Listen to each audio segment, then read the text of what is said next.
Telugu cinema ఇండస్ట్రీలో ఉన్న star హీరోలందరూ వరుసగా సినిమాలు చేస్తూ ముందుకు దూసుకు వెళుతూ ఉన్నారు. ఇక అందులో భాగంగానే మహేష్ బాబు కూడా ఇప్పుడు రాజమౌళి డైరెక్షన్ లో సినిమా చేయడానికి రెడీ అవుతూ ఉన్నాడు. అయితే ప్రస్తుతం అందుతున్న సమాచారం ప్రకారం రాజమౌళి మహేష్ బాబు కాంబినేషన్ లో వచ్చే సినిమాలో మహేష్ బాబు డ్యూయల్ రోల్ పోషించబోతున్నట్టుగా తెలుస్తోంది. ఇక ఇప్పటికే ఈ సినిమా మీద ఫ్యాన్స్ కైతే రోజు రోజుకు క్యూరియాసిటీ పెరిగిపోతూ ఉంది. అందులో భాగంగానే ఇప్పుడు కూడా ఈ న్యూస్ విపరీతంగా వైరల్ అవ్వడం వల్ల ప్రేక్షకుల్లో ఈ సినిమా మీద మంచి అంచనాలైతే ఏర్పడ్డాయి. అయితే మహేష్ బాబు డ్యూయల్ రోల్ లో నటించడం ఇది మొదటిసారి కావడం విశేషం. ఇక ఇప్పటి వరకు ఆయన స్ట్రైట్ గా ఒక్క సినిమాలో కూడా డ్యూయల్ రోల్ లో నటించలేదు.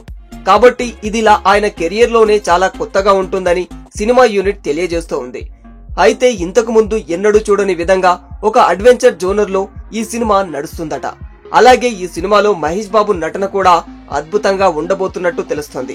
అయితే ఈ రెండు క్యారెక్టర్లు పోషిస్తున్న మహేష్ బాబు ఒకానొక సమయంలో ఇద్దరూ కలిసిపోయి ఒక ప్రాబ్లం మీద పోరాటం చేయబోతున్నట్టుగా తెలుస్తోంది.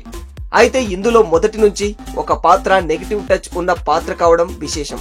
ఇక ఈ సినిమాలో ప్రీ క్లైమాక్స్ లో నెగటివ్ క్యారెక్టర్ పాజిటివ్ గా మారిపోయి ఇద్దరు కలిసి ఒక అడ్వెంచర్ చేసి కొంతమందిని కాపాడబోతున్నట్టుగా తెలుస్తోంది. ఏదేమైనా ఈ సినిమాతో సూపర్ సక్సెస్ అందుకుంటామని ఓవైపు మహేష్ బాబు, ఓవైపు ఆయన ఫ్యాన్స్ కూడా ఇప్పటికే చాలా కాన్ఫిడెంట్ గా ఉన్నారు. కాగా ప్రస్తుతం ఈ వార్త నెట్టింట వైరల్ గా మారిపోయింది.